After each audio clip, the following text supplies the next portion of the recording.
Hey everyone, it's Lisa from the blog farmhouseonboone.com, and today I'm going to talk about my experience with the Mach mill and the Nutrimill, the differences, what mill I'm currently using, and I'll also talk a little bit about whole grains and why I find it very important to mill your own flour or to have that as an option in your homestead kitchen. Now, Mach Mill recently changed their coupon structure because they found that a lot of people were finding coupons all over the internet. So now the only way that you can actually get 5% off a Mach Mill is by clicking the link through my actual website. So if you go to farmhouseonboone.com/Mach Mill, there you will see a link to click so that you can get the discount code and see all of the Mach Mill mills as well as the one that I specifically have. I have been milling grains in my kitchen for the last, I want to say 11 or 12 years now. And for all of those years, up until recently, I have had the Nutrimill. Now, the reason that I like to mill my own grains are several. One is that the nutrition breaks down really quickly whenever flour is milled. So as it sits, it becomes less healthy. Also, flours that you buy at the store, they need to be shelf stable because they have to be shipped from wherever they're milled. They have to sit on the shelf and somebody needs to purchase them and then use it. And so they need to last a long time. So a lot of the healthy parts of a grain are actually removed so that way it can last a lot longer and be more shelf stable. Another reason I like to mill my own grain is the variety. So I can buy in bulk things like einkorn, kamut, spelt, hard white wheat, soft white wheat, rye, any kind of grain. Grains last a very long time, very shelf stable. You can buy those whole grains and then always have the flour readily available whenever you have your own mill without worrying about grinding it all up at once and then it going bad. So you can store those grains a really long time. You can experiment with variety. Now, I have found my favorite grains and that is what I usually stick to. But it is nice to know that you can get a wide variety. So if you're wanting to prepare and have food storage, having a mill is going to be really important. Now, the reason I originally purchased the Nutrimill years ago, actually, I don't even know if I remember the reason. It was just what was available. Back then, whenever I first purchased it, I actually got my mill, I believe I was at a homeschool conference and a lady named Paula from Paula's Bread sold me on the Bosch mixer and the mill. And that really opened my eyes to bread making and milling my own grains. That was when I really started taking all of this from scratch cooking seriously in my own kitchen. So I absolutely loved that entire experience.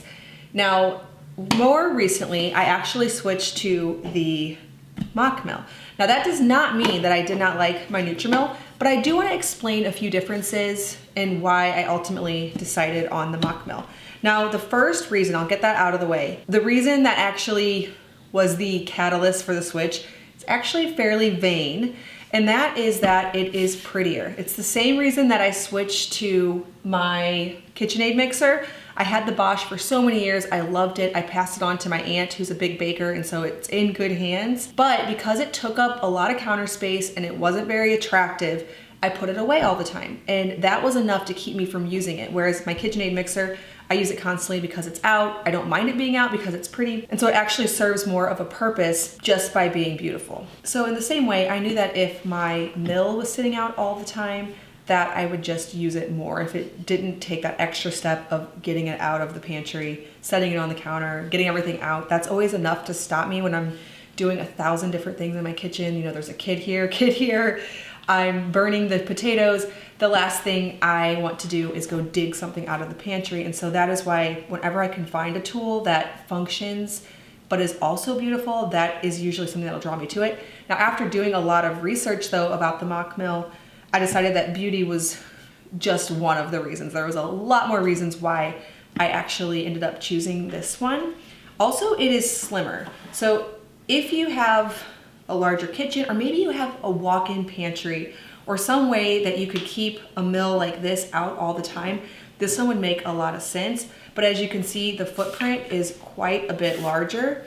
So that was another drawback for me. Now I did have a whole cabinet devoted to grain milling, but whenever we designed it, we did not design an outlet in there. And so I actually had to use an extension cord. And so it did just become a little bit of an issue. Plus now I can use that entire cabinet for storing grains. So instead of keeping the mill in there, I can store buckets of grains and keep more that way. The next reason why I chose the Mach mill is that it is a stone grinder.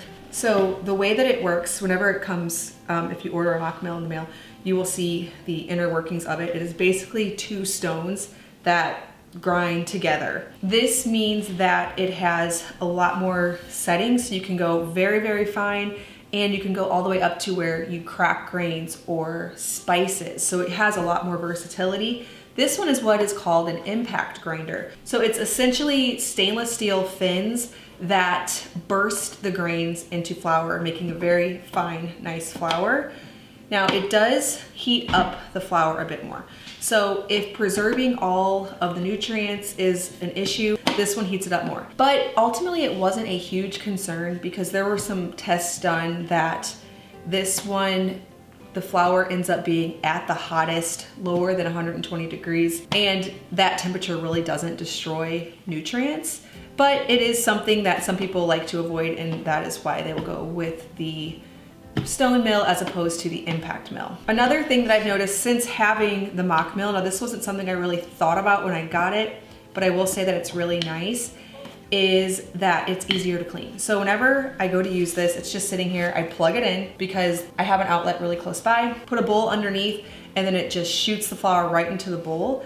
And so I don't have to get out and clean the inside bowl. So like the Nutrimill, it has this plastic container that the grains go into. You have to take off the lid and clean the lid. I mean, I never clean mine very often at all. This one's actually my sister's. I gave mine away to a friend, and then I decided I wanted to make this video. And so I went and borrowed my sister's just for demonstration purposes. But this is the exact one that I've always had. So you need to clean every once in a while this bowl, the lid. There's a lot of parts where the flour touches. So it's a system that does require a bit more cleaning. It also does produce a bit more dust than this one. Whenever I melt flour in this one, surprisingly, no dust goes anywhere. It all just goes in the bowl. And I've had situations where I walk away and I notice at the side of the bowl where the flour is going into, it starts stacking up, but then it usually slides down into the bowl, and unless the bowl is full, this one doesn't make any mess whatsoever. So that has been really nice. This one, if you don't have it pushed all the way in, if you've had a Nutrimill, you know this. If you have it pushed in like this, but not all the way in, you will have flour everywhere. I've totally done it where I've poured a bunch in, walked away, came back and realized that I hadn't pushed it all the way in, and there's flour everywhere in my kitchen. Looks like a snowstorm. So that is a definite possibility with the Nutrimill. Now, one thing I will say about the Nutrimill where it wins out against the Mach mill is it does have a really large capacity. Unless you have a really large bowl sitting under here, this seems to hold quite a bit more. So I would dump grain in, make sure this was nice and secure, and then walk away, and I would come back to a full bin of flour. Whereas this one I would do a little bit less flour at a time. Now, I have not had my Mach mill for a super long time, just maybe 6 weeks at this point. But what I've read from other users is that the grindstones are somewhat self-cleaning. You really only need to clean them if you've put something very oily through it. Other than that, you really don't need to take it apart or clean it. I actually haven't cleaned it at all yet. And they are, in a sense, self-sharpening as they rub down, so that you shouldn't have to replace them. And Mach mill offers a 6-year warranty. So I expect the grindstones and this whole system to really last and be a workhorse here in my kitchen. Another thing I also read online, which I haven't tried yet, is that you can re-mill with the Mach mill. So whenever you say you set it on a really coarse setting because you want to make something like cornmeal or something, but then you find that it's actually too thick, you really can't put it back through here and make it more fine. But since this is 2 stones, you can do that with this one. So let's say you're making like a cracked cereal grain, and you get it all through, and then you decide, oh, I'd like to actually make this into a really fine flour. That's something you can do. It has quite a bit of versatility. It has 20 different settings. Honestly, so far I've only done flour just for my bread, but I've heard that you can make basically any size, any grind with this. And if you think about the mechanics behind it, it makes sense that if you just pull the stones a little bit further away, that you'd be able to do that. And that's what this is doing. Okay, now let's talk about price. This one is definitely more expensive. Now, you can get the Mach 100, which is good enough for most home bakers. I have the 200 here, mostly just because whenever I was on the website and I was trying to decide between the 100, the 200, or the professional, I'm kind of a medium, middle of the road person. I figure I don't want the cheapest thing, but I also don't really need the professional. So that is where I usually land whenever I purchase anything. So that is why I went with the 200. I'm going to be honest, not a whole lot of research went into that, but then when researching more for this video so I could give you some more information, I found that the 100 would probably be sufficient for most home bakers, because essentially it just does the job a lot faster. So the 200 will mill the grain at about twice the speed as the 100, but either way you're going to end up with a really nice product that is stone ground. So I personally think that the 100 would be just fine. So if you get the 100 in the white housing, it would be very comparable in price to the nutritional. So you end up with something that's slimmer, that can sit on your counter. It's stone ground versus the impact mill. However, it won't be as beautiful as the birchwood. So if you're going to go with a brand new mill and you haven't purchased one yet, but budget is a huge concern, I'd probably go with the 100 white housing Mach mill because it's very similar in price to the nutritional. Now, if you're talking the birchwood, which is what I have here, which I find really pretty in my all white kitchen, I like the contrast. This is going to be more expensive, especially if you get the 200, putting it at a much higher price point than the Nutrimill. For me, it was worth it because I use grains so much in this kitchen. I do a lot of baking that ultimately I can justify the price, because when I buy a 50-pound bag of einkorn or hard white wheat berries, the resulting flour will over time save me enough money to justify this, as well as all of the health benefits that I mentioned before. And so if it's in the budget, the birchwood obviously I love. Now, a tip for using the Mach mill, I didn't really necessarily know this at first, but I figured it out really quickly, is you need to turn it on before milling your grains. So you plug it in, turn it on, put the grain in, and then it starts shooting out. And then once it's empty, you turn it off.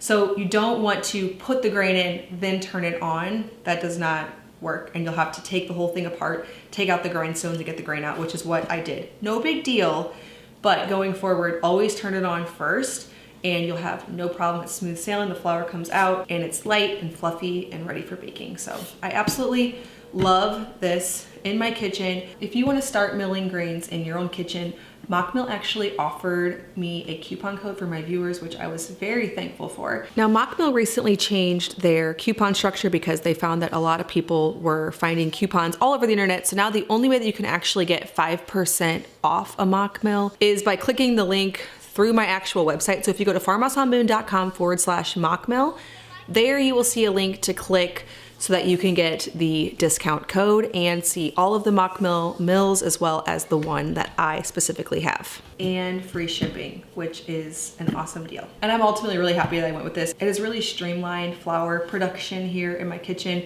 because it's out. In this lower drawer here on this section to the left of my stove is where I actually keep bowls. So it's just such an efficient place to keep a mill. I have the mill here, bowls here, I keep a jar of einkorn berries sitting here, and so it's such a quick process. Turn it on, pour them in, bowl right here, and I have flour so fast. And so that efficiency has really made it to where I'm grinding grains a lot more. All right, well, thank you so much for watching this video. Weigh in the comments below.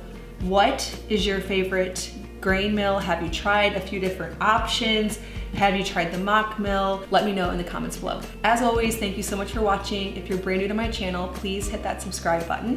I make 2 new videos every week on food from scratch, natural living in a handmade home. Thank you so much for stopping by our farmhouse.